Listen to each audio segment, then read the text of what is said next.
Good Thursday afternoon to you. Hope you're having a great day. Thanks for joining us on Sports4CLE. Browns getting ready to wrap up the season Sunday against the Bengals over at First Energy Stadium. Plenty of Browns talk straight ahead, and we're going to get right to you. Voicemail of Truth and Reason. We have a number of them that we're going to get to. Keep them coming. We've been getting a bunch of them the last few days. This one regarding the offense that this fan has seen from the Browns this season. Hey, Dave, this is Greg from Cleveland. Man, Svansky needs to either turn the play calling over to Van Pelt. He's over there playing Woody Hayes ball. Come on, man, let's open it up a little bit, man. We got a gunslinger here, quarterback that we're not using. I mean, I'd like to see him open up the offense and give the play calling to Alex Van Pelt. Thank you. All right, so let's welcome in Scott Petrak, Browns beat reporter for the Elyria Chronicle-Telegram, as well as BrownsZone.com. And Scott, we've been hearing a lot of, turn the play calling over, some defending Kevin Svansky, some wanting to move on from Baker. Specifically to the play calling, it got kind of predictable in my view. You watched it a whole lot closer than I did. Did you kind of get that sense? You know what? I don't know, Dave. I mean, they ran a lot of the same personnel groupings that, the 13 with the 3 tight ends. But I just find it interesting. One week it's criticizing that they throw too much. And then this time it's a Woody Hayes ball, which is, running the ball too much. I think it's a tough job. I think the offense certainly struggled under Kevin Stefanski this season, and he deserves blame for that because it's his system. But purely from a play calling standpoint, I just think it's more complicated than that. I think if you break down each play, usually it makes sense why he's trying to do what he's doing. Now there's some macro things. Should he have gotten the ball to Nick Chubb more maybe the last 2 weeks? Yes. But I think it's tough when you don't necessarily – when your quarterback doesn't execute what you ask him to do, I think it makes it tough as a play caller. Yeah, and again, it's never as easy as it's this thing or that thing. If it was, it would have been fixed. So let's take a look at this. This is from Sharp Football, and this is the 13 personnel. So that's 1 running back, 3 tight ends, 1 wide receiver. You see the Browns, 17% of the time, that's the personnel grouping they were in. That's significantly more than anybody else in the NFL. And again, I get that they like that grouping to run out of, but is that a little bit too much of that because not anybody else is doing that? Yeah, I think it's fair to ask that question. I also think there's reasons for it. Stefanski probably thinks they have an advantage. Obviously, he thinks they have an advantage doing that. And maybe that they found some way to exploit defenses that other teams choose not to or can't because they don't have the personnel. I think you choose to go with 3 tight ends when you don't necessarily love your wideouts. And once Odell was not here, the Browns didn't have a deep receiving core, right? Jarvis Landry's good, but he's hurt. Rashard Higgins didn't do much this year. Donovan Peoples-Jones is solid. Then you had Anthony Schwartz, the rookie, who was hurt and then didn't do a whole lot. So I understand why he went to the 13 personnel. And it's not like they only run out of it. They throw plenty of times and they like their tight end options.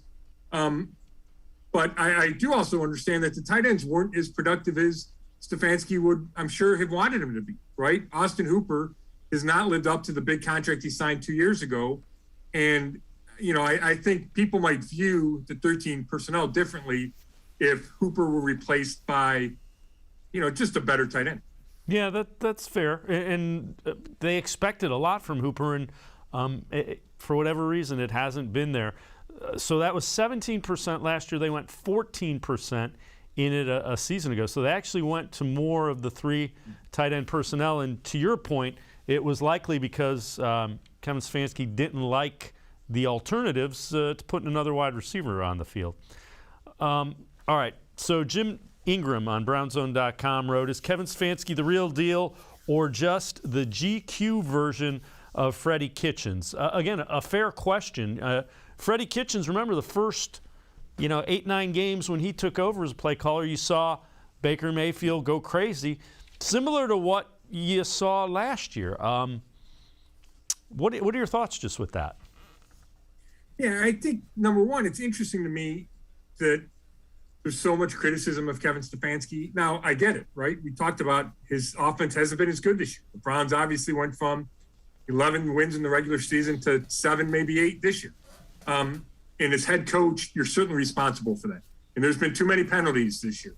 So I get it. But I'm a little surprised at maybe the venom, not that Jim had venom, but just in general, Twitter and some text feeds I'm on, because he was coach of the year last year, right? And he took a team that was not good and turned it around and won 11 games and won a playoff game in trying times. So, I do think he should be cut some slack. And I still think he's smart enough and good enough and a good enough leader to figure this out. And I have confidence in that. But it is fair to ask those type of questions given what feels like a dramatic fall off from, 2020 to 2021. Yeah, and again, I get him wanting to call plays and not giving up play calling. Keep in mind, Kevin Svansky got the job as Browns head coach because of his offense. So, you have to realize that when you're saying, oh, he should give up play calling. The other thing, and again, you're closer to it than I am, is the tension that we're hearing between the quarterback and Kevin Stefanski, is that real, or is that? There has to be some, because the season didn't go well for either of them. Yeah, it's interesting. And I had a point from the original caller that I thought I keep forgetting to get to. Talk about Baker as a gunslinger. Well, the guy throws a lot of interceptions, and that's in a conservative offense. So I think those numbers would only go up if you asked him to throw 35 times a game. That just does not feel to me like the best way to use Baker Mayfield. But that's, back to the play calling. When you talk about the tension, and this fits in because I'm sure Baker would like things more wide open. And I'm sure he has suggestions. But, I'm also sure that Kevin Stefanski tries to listen to those and does what he thinks is best. So I'm sure there's tension because the team did not meet its goals. And because Baker Mayfield is frustrated by being hurt all season long and that affecting his performance. But I would think that the tension is natural because of that. I don't think it's come to any kind of boiling point or any spot where, okay, now there has to be some kind of divorce between the guys. I don't have the sense of that. I think it's probably more just, hey, we weren't good enough this year. I wasn't good enough this year. And we got to figure out a way to make it better. The other thing that, as we're talking about this pops into my head, I don't know that there's any NFL quarterback that's really going to say, hey, I want to play in that run-heavy system where we throw to the tight ends and where you want me to do X, Y, and Z and you're not going to give me any freedom. That's just not how NFL quarterbacks are usually wired. Yeah, I think that's a really good point, Dave. And, you talk about the tension, and, Baker's been he's publicly criticized Kevin Stefanski a couple of times. The latest is Monday night when he said, hey, we need to do a better job helping out our rookie right tackle. That's a straight knock on Kevin Stefanski. And Mayfield made it clear that he wasn't criticizing James Hudson, the third. So, when your quarterback says that publicly, obviously he has a right to say it, but it's unusual, number one. And I think that you don't need to look any further for evidence of there being some, tension, disagreement, whatever, between your quarterback and your coach/play caller. Well, and along those lines, Alex Van Pelt, offensive coordinator, was asked in his media availability today if he's seen any of that tension, and that's the guy that would be right in between it, between the quarterback coach, the offensive coordinator, Alex Van Pelt, and Kevin Stefanski. Here's what he said on any tension between the quarterback and the head coach. No, absolutely not. I've seen zero of that. Kevin is in our meetings every day. He comes in, we talk through everything that was installed every day. I know the line of communication is wide open between those two guys. I know they've met weekly on Tuesdays to make sure everything was good, and I don't feel that at all. I don't. Kevin's always been open and very communicative with all the players and coaches as well. And Scott, you don't really expect Alex Van Pelt to say, "Whew, yeah, it's really a knockdown drag out when those two get in the room." So you expect him to say that, but I don't think there's anything imminent. No, and Baker's under contract for $19 million almost next year and is guaranteed. That doesn't mean the Browns can't try to upgrade. It doesn't mean Baker can't try to work his way out of town. But, I think the default is that Baker comes back for year number 5 and they try to see if he can recapture some of that magic and some of the, quality play from the second half of last season that led the Browns to end that playoff drought. So, I think that, I don't know if it's the most likely scenario or what, but that's certainly the default scenario. And again, I don't think it's become anything that's, going to sink this relationship. And I do think it's worth noting that Van Pelt said he's fine not calling the plays, right? I mean, there's been so much discussion about it. But he said right now he's comfortable in the role that he has. I'm sure if that changed, that he would embrace it. But he gave the sense that he's not itching to become the play caller. Scott Petrak, Browns beat reporter for the Elyria Chronicle-Telegram, as well as BrownsZone.com, and I are going to step aside, take a quick timeout. Other side of the break, we head back to the voicemail of Truth and Reason. Another thing about the coach and the quarterback. We'll also take a look at Jeremiah Owusu-Koramoah, a really good rookie season from the Browns' second-round pick, the linebacker. Sports4CLE, be right back. Stay with us. Welcome back. Back to new friends, new classroom, and learning new things. Back to wearing shoes, man, like real shoes. Back to rushing to class. Back to having questions. Lots of questions. Back to vending machine dinners. Back to too much caffeine, too late at night, but feeling like it was a night well spent. Back to pursuing your dreams and taking control of your future. Come back to go forward. Try C, where futures begin.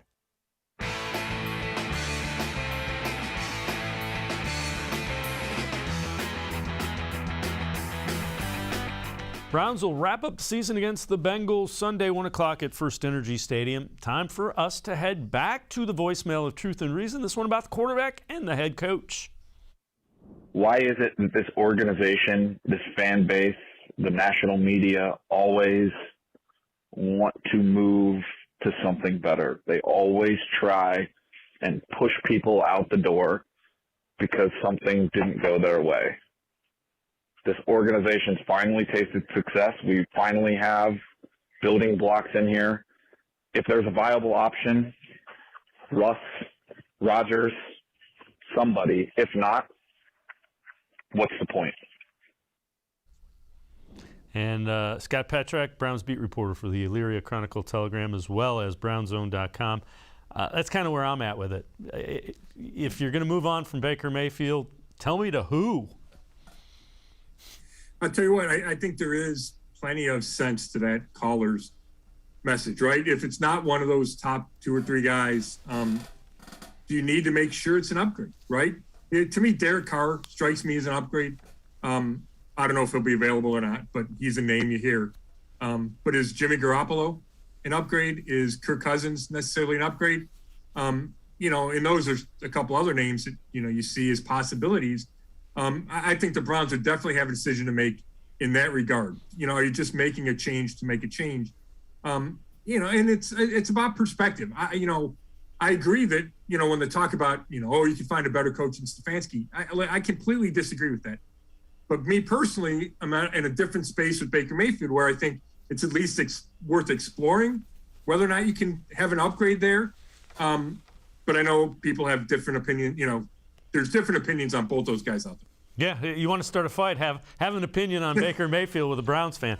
I'm kind of with you. I'm not interested really in Jimmy Garoppolo, not really interested in Cousins, not really interested in Marcus Mariota. Derek Carr intrigues me. And beyond that, the guy had a pretty good year a season ago, and I think the real thing has to be, and we've talked about this before, you and I don't know how severely limited he was from that injury, and the Browns may not completely know, But what I do think is he had to change the way he throws. There's going to be a number of things that have to get cleaned up mechanically once he gets back healthy with his shoulder, with his non-throwing shoulder. Yeah, I'd agree with that. And, Van Pelt said last week that he didn't think it'd be that difficult for Baker to go back to who he was. And obviously that's what you would hope. The injury obviously affected. The concern for me is that it's not as simple as just saying he played poorly because the left shoulder and he was inaccurate because of the left shoulder, right? There's decision-making questions. He holds the ball too long. There's an example of him missing guys open. There's examples of him missing guys open, and those aren't necessarily related to the shoulder. So I think it's a bigger picture issue, but you can't discount what he did in 2020. And I think the hope would be that you get him back there, and then you surround him with the right talent, you surround him with the right scheme, and he can be the guy you need him to be. Yeah. So you want to be a GM for the NFL? Those are the decisions Andrew Berry has to kind of weigh through as he makes that decision about the quarterback. Jeremiah Owusu-Koramoah, second-round pick linebacker for the Browns, has been outstanding. Let's take a look at this tweet. This is in coverage, and this is where he ranks for linebackers, for all linebackers, not just rookies, but for all linebackers. So yards per reception first, forced incompletion second, positive play percentage fourth, coverage snaps per reception, EPA per target 11th. That's pretty good for a second-round pick. And, Scott, the best thing I can say about him, as well as Greg Newsome, the more I saw them on the field, the more I wanted to see them on the field. Yeah, I agree with that. He's got a great skill set, JOK does. I think those coverage numbers are a little deceptive because he's not in man-to-man coverage very often. I think those are a lot of zone. I asked him at one point later in the year how often he had been asked to cover a tight end like man-to-man, and it was like a handful of snaps. So I think that's an area he can grow in because they believe his skill set makes him able to do that. But it speaks to the ability to go sideline to sideline and to close the gap and to get from your spot in the zone to the flat and make a tackle, which we saw him do time and time again. And we've seen him as a blitzer. I think there's room to grow there. So, yeah, he's a guy that should only get better. And you talk about building blocks on defense, Myles Garrett and Denzel Ward and Greg Newsome and JOK, and all of a sudden you're starting to kind of stack a lot of pieces. Yeah, and you're putting together the core of what could be a very dominant defense. Well, Joe Woods, Browns defensive coordinator, he sold on his rookie linebacker, Jeremiah Owusu-Koramoah. Here's Woods on him earlier today. The sky's the limit for JOK. He's so dynamic in so many different areas. His ability to blitz, his ability to match up in coverage, make plays in space. I think throughout the season, as he got more comfortable, you really saw his ability, to show up in different areas at times. In college, he played really, he was really out playing over the slot, or he was blitzing off the edge in college. So the things we were asking him to do, it took him a little time to get it. I think he really feels comfortable. You can see him, in practice being more confident. And I really believe the sky's the limit. I think he can be a dynamic player for a long time for us.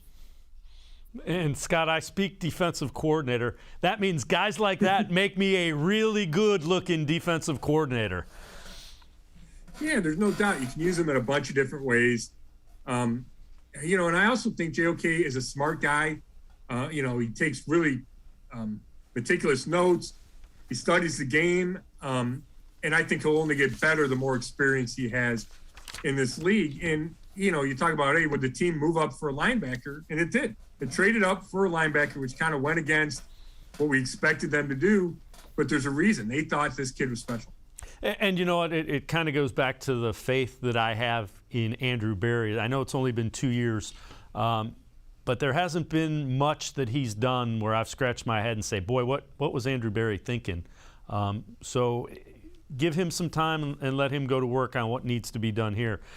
This is from Dog Pound Daily. 4 players who may be playing their final game with the Browns. They list linebacker Mack Wilson, wide receiver Rashard Higgins, center J.C. Tretter, and wide receiver Jarvis Landry. And I think all of those could be guys that, either the Browns move on from or from whom move on from the Browns.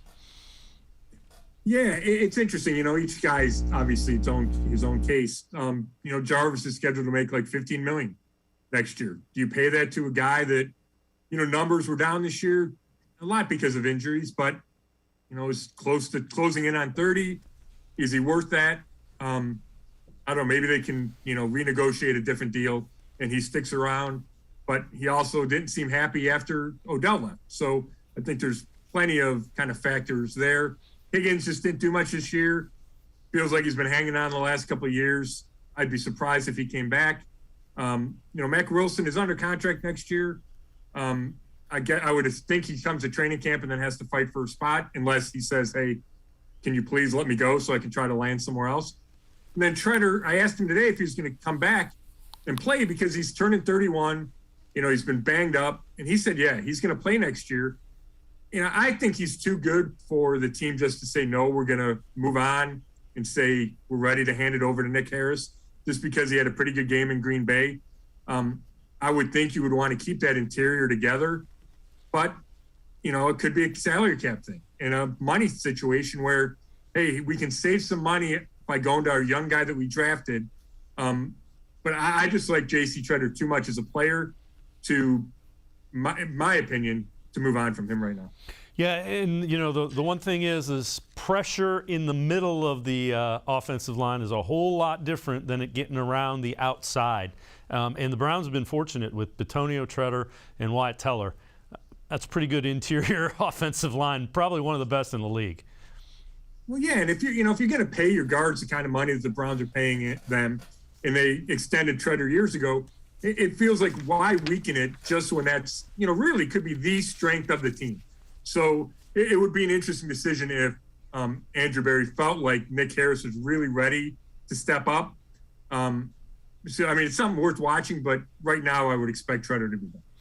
Scott Petrak, Browns beat reporter for the Elyria Chronicle-Telegram, as well as BrownsZone.com, and I'm going to step aside, take a quick timeout. On the other side of the break, back to the voicemail of Truth and Reason. We will hear more about Baker Mayfield and what the Browns need to look for to improve. We will also take a listen to what Joe Woods has seen from Myles Garrett this year. Sports4CLE, be right back. Stay with us. The Ohio Lottery Partners in Education program recognizes role model students and teachers from across Ohio. Nominations can now be done completely online. To nominate a deserving teacher or student, go to ohiolottery.com. In the About section, find Partners in Education. There you will find links to the nomination forms. Students, kindergarten through 12th grade, can be academic all-stars. Teachers can be honored as a Teacher of the Month. The Ohio Lottery Partners in Education, where stars shine.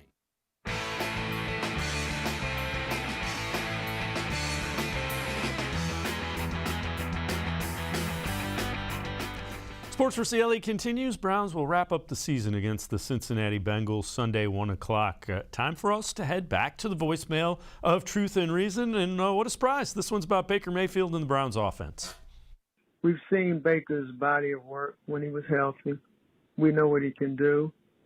And I don't know why people are dumping on him. The man is like a broken down cart now.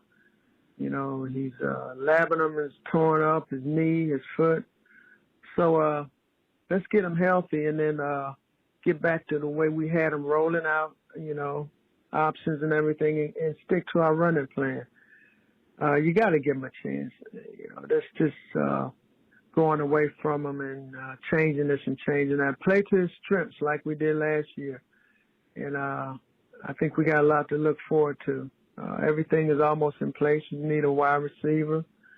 And I would maybe a couple wide receivers. I don't know. But Baker's not washed up in no means. All right, Scott Petrak, before we get to you, let's take a look at this. This is the best player each and every team could add in 2022. That would be free agent or rookie. Bleacher Report says for the Browns, it is wide receiver from USC, Drake London. 6'5", was injured, but if he wasn't, would likely be, a top 5, top 10 kind of pick. So what are your thoughts? Is that one of the things that fixes this offense, is going out and getting some wide receiving help? Yeah, I think it's definitely near the top of the priority list, right? You got to figure out quarterback, and then receiver would be number 2. And I think they address it in the draft as opposed to free agency. Not that it won't be both, but, if the major move to me would be drafting a receiver in the first or second round, and then you figure out how to kind of supplement the new guy, DPJ, and whoever else is on that roster. It could be, Jarvis Landry still, you have Anthony Schwartz, maybe you draft another guy, or whatever that composition is. But I would expect the biggest move to be a receiver within the first couple of rounds. Yeah, and the other thing is big name wide receivers just aren't going to come to play in this type of offense. Historically they just don't want to do that. Yeah, I think that's a valid point. I really do. You chase numbers in this league because that's how you get paid, and nobody's put up those kind of numbers. And I saw a graphic on Twitter the other day just about the lack of success of many free agent signings. Now if you get the right guy, right? If Devontae Adams all of a sudden is on the market, he's a big time guy that I think would excel anywhere. But for the most part, it's the second tier guys that become available, get the first tier money, and then don't produce like first tier guys. Yeah, and so far that hasn't been the case very often with what Andrew Berry has done in free agency. All right. Let's listen to Dan Orlowski about Baker Mayfield. This is from NFL Live. Last season, Mayfield finished 10th in the league in our total QBR en route to leading the Browns to their first playoff victory since 1994. It's been a struggle this season for Baker as his QBR has taken a 30-point dive from where it was last season. That's easily the largest drop-off in QBR by any quarterback with 100 passes in both seasons. We mentioned once again that he's been hurt. Dan, you just heard Baker say, I've been pretty beat up. At this point, hearing how different the statements are from Baker Mayfield and Kevin Stefanski, where do those two guys go from here? I would not be shocked if last night was the last time Baker Mayfield plays for the Cleveland Browns. Woo! Wow. After kind of how this season played out, and then hearing the comments from Baker, which were the first time I heard them, and then hearing his coach, Kevin Stefanski, go... It's conflict. Yeah, like that there is conflict. And the thing that I think matters is if the Browns want out, they have justifiable reason now because of the performance on the field. Okay. The regression this year from Baker was shocking. And I'm a Baker guy, you got right? Yeah. Shocking. And I know that the injury is part of that. And I don't know how much because I'm not there every day, but I don't know the last time I saw a player regress with his greatest attribute. His greatest attribute was accuracy, and it fell off so much this year. And it started making me think of, candidly, Carson Wentz from last year. And Scott Petrak, that's not something you want to hear, is your name mentioned with Carson Wentz before he went over to the Colts. And it's kind of what we had talked about a little bit earlier. The accuracy I don't think it's all in the injuries that he had. Well, I don't either, Dave. And, you can point to games last year where he wasn't inaccurate or where he wasn't accurate. There's, his completion percentage has gone down, I believe, since his rookie season. There's just too many examples to me of inaccuracy. And like Orlowski said, that was supposed to be his calling card. Like that was the one elite trait that was going to separate him. And it just hasn't done that on this level. And I think there's a lot of reasons for it. There's bigger bodies. The pocket's not as clean as it is in Oklahoma. Guys aren't running as free. Your receivers aren't running as free as they are in college. Baker's throwing motion, and he's admitted it, it's violent. And when it's violent, there's a lot of moving parts. And if they get a little out of whack, then balls sail and balls dive and all kinds, they go wide. So I don't think it's as simple as just a shoulder. And I don't think it's necessarily an easy fix. And, kind of relating to the caller that you started the segment with, what's difficult is you can't point to 2020, the second half, and say, hey, Baker was good enough, right? He took this team to the playoffs. He was borderline elite. Maybe that's stretching it, but he was really good. Is that enough, right? Because there's plenty of quarterbacks who've played well for stretches and then can never duplicate it, right? Derek Anderson had a big-time 2007 and never was good again. So, I think you look at it and go, well, there's something here, but then you also look at it and go, you don't want to buy into maybe something that maybe a little fool's gold. Yeah, and again, those are the decisions that Andrew Berry is going to have to make in the next couple of months and arrive at the answer for the franchise. Well, one thing that we saw growth out of is Myles Garrett. And Joe Woods, the Browns defensive coordinator, talked about the growth that he has seen from the Browns edge rusher, Myles Garrett. He's so dominant as a player that I think with sometimes, just the guys I've been around, over the years, Von Miller, DeMarcus Ware, like things come easy to those guys. And I think with Myles, he's so dominant. It's just really playing it at the highest level possible on every single snap. And I think you guys all saw that this year, just some of the games he was able to take over. So for me, moving forward with Myles, it's just let's have that type of performance as many times as possible. Continue to lead this defense. They'll follow you. And I think he's really trying to step up and become that type of person for us defensively, and he'll continue to do that into next season. And Scott, I think that's the last part of what he said. This defense followed him. There were a couple of times where he put himself out there and then answered it, and I think that won over anybody who was kind of on the fence, and I don't think there were many on the fence to begin with. I thought Myles took big strides this year. I really did. He was dominant for the beginning of last season, and then I thought he fell off. And, he had COVID, which really affected him. But he would admit that, was a suspension one year and then COVID the next year, where he didn't put together a complete season. And I always felt like, yeah, man, we see these flashes, but you don't see them consistently enough. And that changed in the first half of last season. And then I just think Myles built on that this year, and he's pretty dominant most of the season. The last couple of weeks with the groin injury, hasn't had the sacks, but is still pushing the pocket, still getting close to Aaron Rodgers, and then especially Big Ben on Monday night. I think he's taken a big step as a leader. He's open with us in the media. He's, calling team player-only meetings. He's really getting his message out there.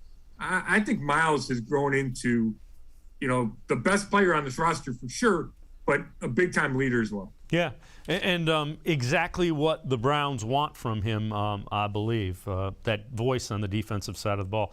Scott Petrak and I are going to step aside, take one more time out. On the other side of the break, back to the voicemail of Truth and Reason. More fans want to talk about the offense.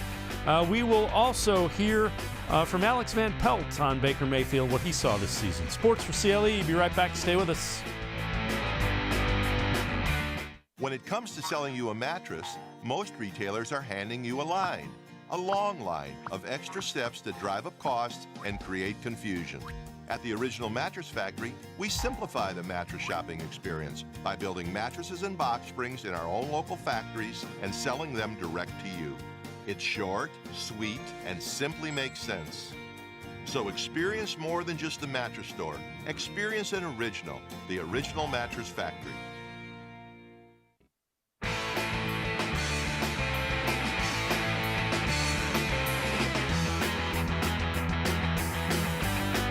Browns will wrap up the season Sunday against the Cincinnati Bengals. Time for us to head back to the voicemail of Truth and Reason. This one about Baker Mayfield. Yeah, hi. I am calling in and saying that, in my opinion, I think Baker was being a little bit selfish and wanting to play hurt. I do believe he hurt the team more than he helped it. That's all I have to say. Thank you. All right, we certainly appreciate the call. Scott Petrak, I have a little different take on that. I think every player is going to want to play, and especially a guy that's a competitor. I think at some point you need somebody, either the head coach or the general manager, somebody that is not on the field to look at things and say, man, this is not working. Yeah, it's interesting, Dave, because obviously Baker thought he was okay to play, or else he would have shut it down earlier. And the coaches thought he was okay to play. So I don't have any problem with him playing all year long. That's what you do with your starting quarterback, right? If he's on the roster and active and quote unquote healthy, he plays. And, you know, Baker, the shoulder wasn't going to get better from Baker taking a couple of weeks off. The labrum was still torn. Now, you could have made an argument for a week or two when his heel and knee were bugging him that maybe he could have rested up, but then that happened. There was the bye week, then he was out for COVID. So I just think it's kind of a false narrative.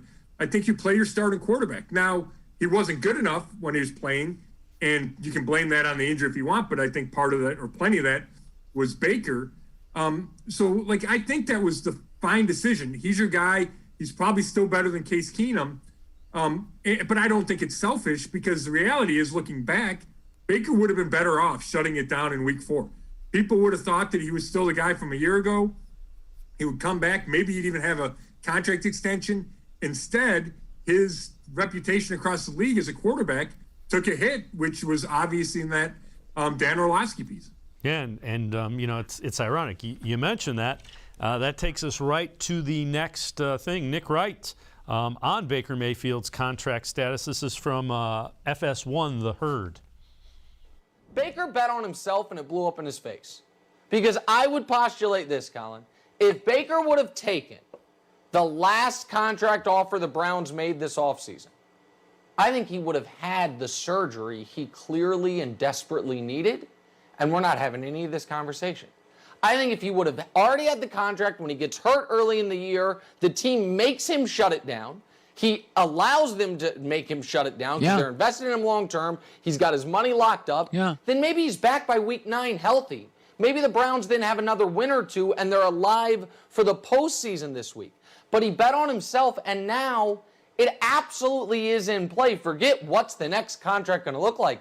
It's in play that the next contract he's fighting for a job a la Ryan Tannehill, in Tennessee. Now, Tannehill ended up getting the job and getting the contract, but also could go the Mitch Trubisky route. I don't think that's the way it'll go, but I think Baker, if he's being honest, regrets not taking whatever deal they offered him a few months ago. Okay, now.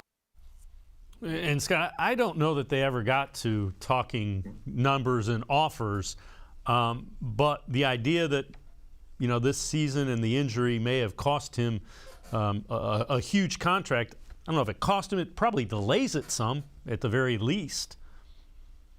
Well, yeah, I think your first point is dead on, Dave. I don't think they ever got to that point. Now, maybe if Baker agents had said, hey, our number's real low, then the Browns would have jumped on it, but it never got to that point. So I think that's wrong.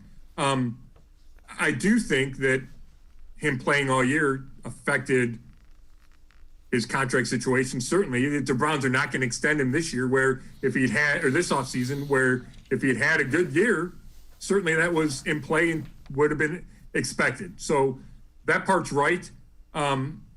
It's interesting, though, because, Aaron Rodgers, and I know they're apples and oranges, but he's playing with a broken toe, right? Other guys play in this league while hurt. And Alex Van Pelt said it today. Young guys had to learn how to play injured and then still succeed. Right. So I think it's a tough situation with Baker, given how everything played out. But if he had just been a little better, forget the shoulder, they still could have won a couple of those close games. Right. And they still would be in the playoff chase. And then you look at Baker completely differently and say, hey, he overcame all this and led the team back to the playoffs. But yet his performance just wasn't good enough to do that. Yeah. And so let's move on to, this is something that you asked Alex Van Pelt about. So Baker Mayfield taking a sack on 3rd down when it looked like he had a guy underneath, and kind of illustrates not really seeing the field as well as he should. Here's Alex Van Pelt specifically on Baker Mayfield on taking a sack on a 3rd and short where Donovan Peoples-Jones was open, and also more about what he saw against the Steelers in this year. That was a bad play for him. He'd be the first to admit it. A lot of things played into the performance as the years go on, as this year went on. And that'll be stuff that we take a look at hard in our self-scout and see where we're at. Statistically, didn't have the year he had last year. Wasn't the same body, healthy person as he was last year either. So all that gets taken into consideration. But on that particular play, yes, it did look bad that Donovan was there, but Baker would be the first one to tell you. I think he was just a little late to it, and then by the time he got there, he felt like the DB was driving on it. Is that something overall that you think that he can get better at decision making and seeing guys get open? Absolutely. And I think a third year in a system where you have complete full understanding of everything, I think that ball would come out. It should have come out. We expected to come out. But yeah, you always grow within a system. The more you're in it, the more you understanding you have for the scheme. Obviously, the more comfortable and better you'll be within it for sure. Definitely always room for improvement. And that's every player. So Scott, what are some of the areas that you think that this offense needs to improve in, and how do you think the Browns go about trying to get there? Is it a complete overhaul with this system, or is it better personnel? Where do they go? Well, the big takeaway is that I put on a collared shirt for you, Dave. But I think it goes back to explosive plays in the passing game, and there needs to be more consistency. This team is a top 5 running team, even when they missed Nick Chubb for part of the year and Kareem Hunt for a bunch of the year. Right? It can run. The team can run. It's what can you do in the passing game to take advantage of that, and you need to be more effective off play action. You need to have the plays down the field, and we saw it on occasion. Right? That Cincinnati game in Cincinnati is a perfect example of everything coming together. It just wasn't there enough. And so how much of that is quarterback play?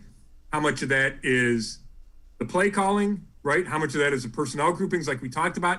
Maybe not having those downfield threats at receiver that you can rely on, especially once Odell was not here. So I don't think it's like a huge fix. I think it's part of Stefanski's system.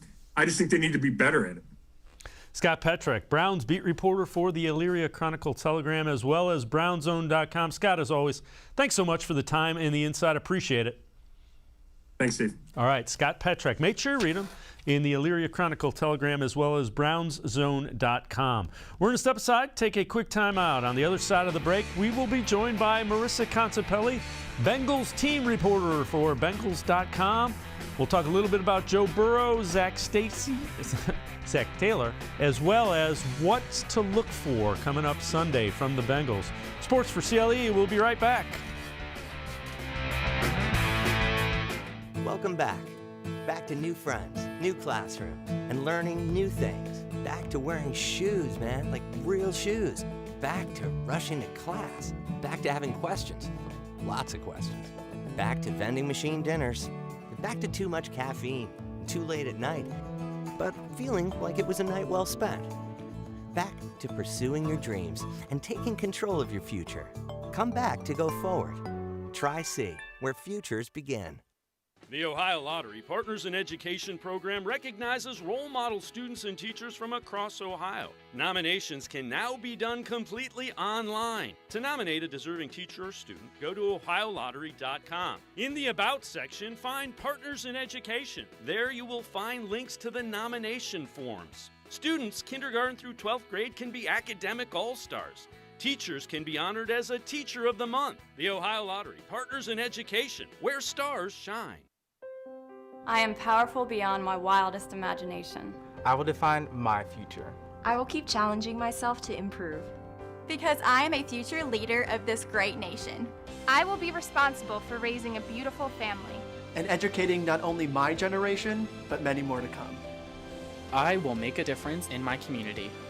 And I will stand up for what I believe in. I will not settle for simply chasing my dreams. I will achieve them. Because I was given a chance. An opportunity. A home. At Family, Career, and Community Leaders of America. The ultimate leadership experience. FCCLA has been one of the greatest experiences of my life. It's made me who I am today. Join us. We'll build a new future together.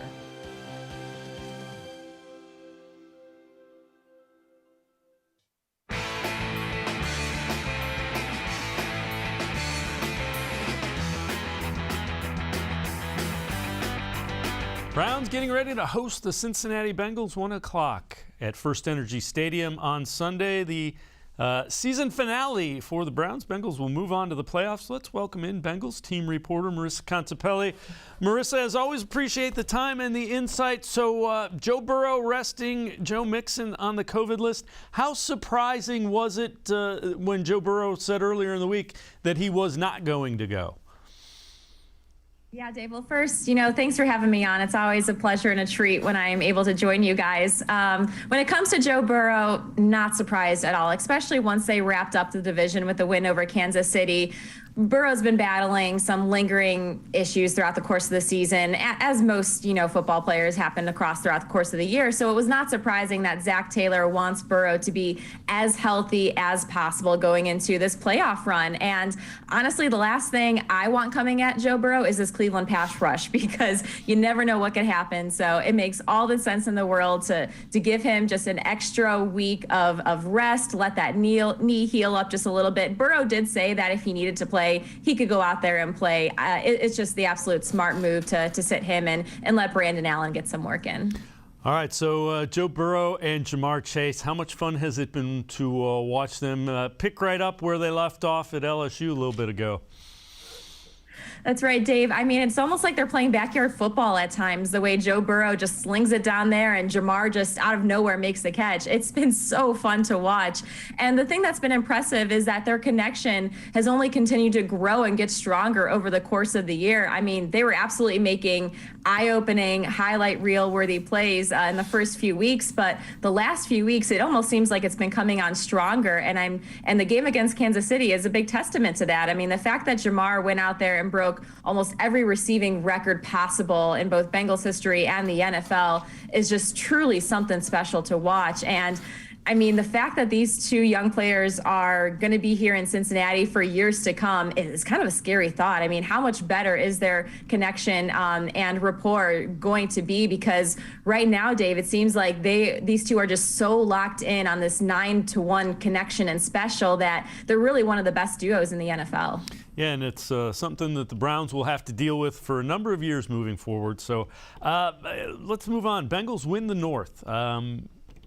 Picked fourth by most people before the season. How'd they end up taking the division? Right. I mean, it certainly surprised a lot of people, but the fact that they went out and went 8-3 in the AFC was just a huge testament to this team's ability to win the games they needed to win. I mean, they really should have had, one, maybe two more wins when you look at, they probably could have gone out there and beaten Green Bay when you had that overtime win. And then even against the Jets, that should have been a win. The fact that they have just been able to rise up to this occasion since the bye, since that Cleveland game, that first time around, the Browns embarrassed the Bengals in Cincinnati, and they went into the bye, and that really left a sour taste in this team's mouth. And since the bye, they have come out like a firestorm. They've just been clicking on all cylinders and really playing complementary football. I mean, there's been games where they've had to rely heavy on the run. You're going to get a lot of Joe Mixon. And then there's been other games where you see what we saw against Kansas City, where it's this Joe Burrow to whatever receiver is hot at the moment, where majority of the time this year, it's been Jamar Chase, but you look at what T. Higgins has done for this team. I mean, there was a stretch where he was the leading receiver in 3 straight games for this team, and he's really come on strong. It's almost like the Bengals have 2 number 1 receivers in both of those guys, and then you add in Tyler Boyd, who's one of the most reliable 3rd down, 4th down receivers across the entire NFL, especially out of the slot. And so the fact that they've really hit their groove and their stride, they've been such a more confident team since the bye week, and it's really shown up. And you have to give the defense a lot of praise in that as well, because what the defense was able to do against Kansas City in the second half, and I know we'll talk more about that later on, just very, very impressed with the defense's ability to rise up and really improve and impress as the year's gone on. So the concern before the year started was the offensive line, and Bengals are looking pretty good at taking Jamar Chase instead of the offensive tackle. I think that worked out pretty well for the guys.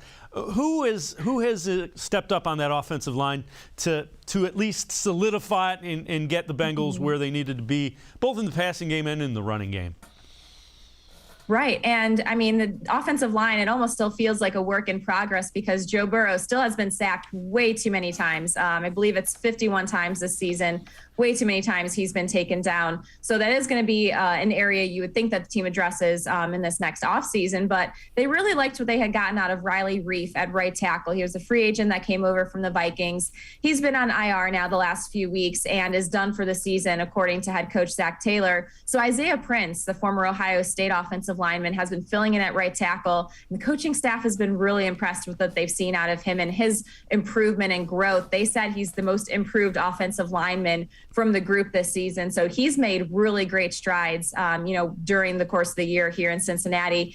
And then the other big kind of surprise on the offensive line has been Hakeem Adeniji. He's kind of the rookie's been slotted in at that right guard position, and he's kind of taken it, by storm. He's really solidified and has matured as the season has progressed, because you did have Jackson Carman in there for a little bit. Xavier Su'a-Filo was initially the starter, then he went down with injury. So the fact that Hakeem Adeniji was able to come in and just take grasp of that right guard and give that position a little bit of stability and consistency has been something that's done wonders for this team.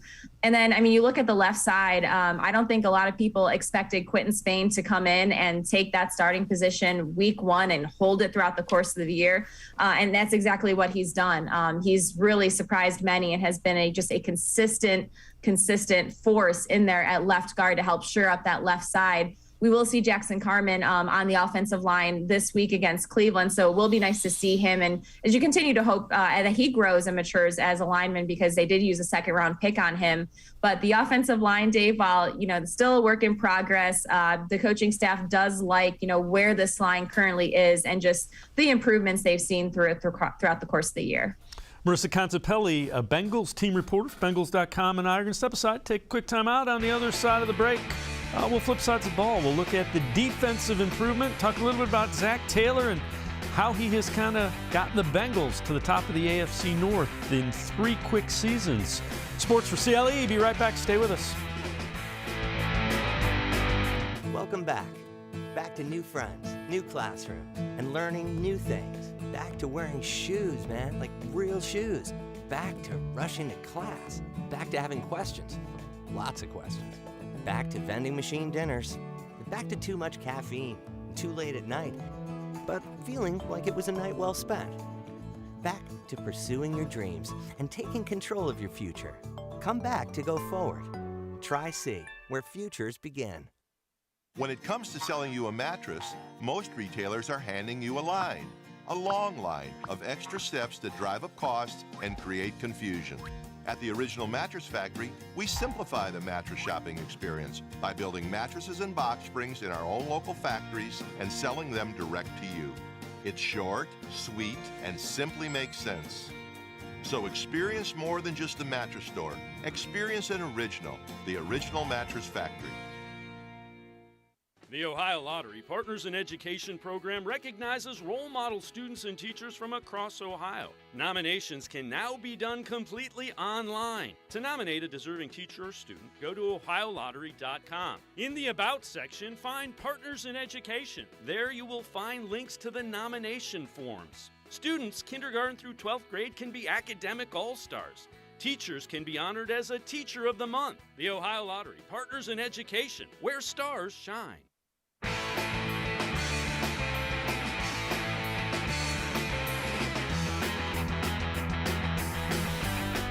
Browns getting ready to wrap up the season against the Bengals, 1 o'clock, First Energy Stadium on Sunday. Let's welcome back in Marisa Contipelli, Bengals team reporter for Bengals.com. Marisa, the defense has been pretty darn good. You mentioned briefly last segment, held Kansas City to just 3 points in the second half. Yeah, that's the same Chiefs team with Patrick Mahomes, Travis Kelce, Tyreek Hill, all those guys. What has jumped out about this defense and how they've improved? Right. The fact that they were able to hold the Chiefs to 3 points and Patrick Mahomes to under 50 passing yards in that second half. You talk about defensive halftime adjustments. That was just incredible to see. Lou Anarumo has just done a phenomenal job with this defense. There's certainly been times throughout the course of the year, and you look back at games and kind of scratch your head and you're like, what happened here? But in certain situations, and really since the bye week, this defense has just been night and day different from some of the defense performances that we saw through the first 7-8 weeks of the season.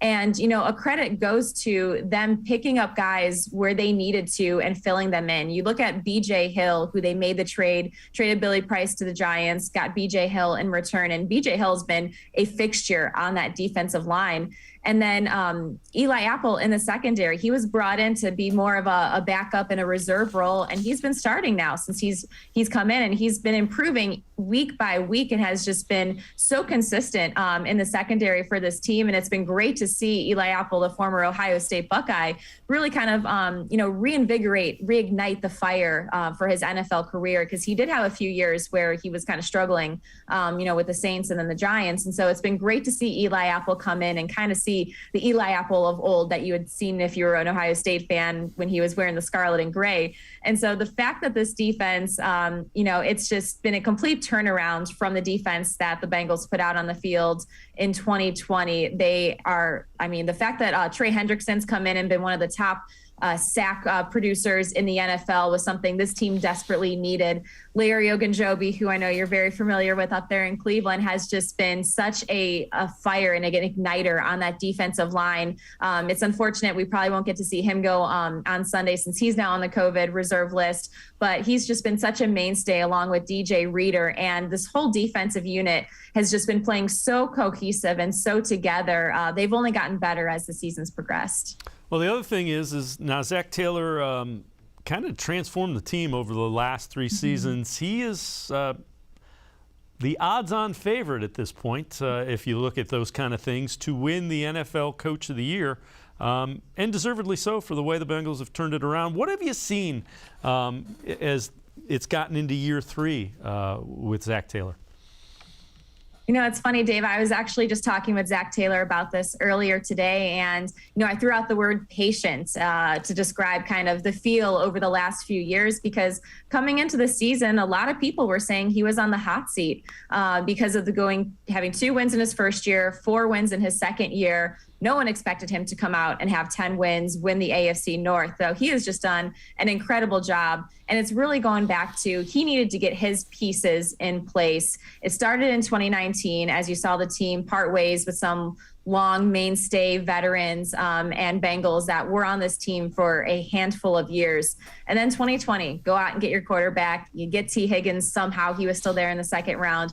Get Logan Wilson, who's now such a mainstay and fixture in the middle of that defense at linebacker. And you're really starting to formulate the pieces that he needed for this team. And then you look at what they were able to do in free agency over the last few years, getting in Trey Hendrickson and a lot of other pieces on that defense like Chidobe Awuzie and Mike Hilton. And it's a completely different team. And so for Zach Taylor, it was just about him having the time. And I credit the Bengals for staying patient with him through the first couple of years until he had the pieces in place. And that even includes some of the coaching staff too, because there's been coaching staff changes along this way as well. But for everyone to be patient as he had his plan in place has absolutely paid off in year 3 for Zach Taylor.